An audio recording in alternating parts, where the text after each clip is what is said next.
திராவிட முன்னேற்ற கழக நன்மைக்காக அல்ல. யார் விரும்பினாலும் விரும்பாவிட்டாலும் 2026 நடக்கக்கூடிய சட்டமன்ற தேர்தலில் திராவிட முன்னேற்ற கழக தலைமையிலான ஆட்சி வந்தே தீரும். முதல்ல எந்த சந்தேகம் கிடையாது.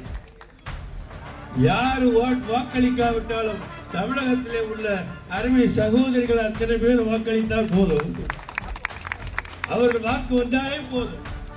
ஏனென்றால் இந்த அரசு தமிழக பெண் சமுதாயத்துக்கு எப்படிப்பட்ட ஒரு அருமையான காரியத்தை, எப்படிப்பட்ட அற்புதமான காரியங்களை தொடர்ந்து செய்து வந்திருக்கிறது என்று பிரச்சாரம் செய்ய வேண்டியதில்லை. ஒவ்வொரு வீட்டிலும் உள்ள அருமை சகோதரிகள் அறிந்திருக்கிறார். ஆகவே தமிழ்நாட்டிலே வரக்கூடிய 2026 தேர்தலில் திராவிட முன்னேற்ற கழக தலைமையிலான ஆட்சி மீண்டும் வரும் என்பதில் எந்த சந்தேகம் எங்களுக்கு கிடையாது.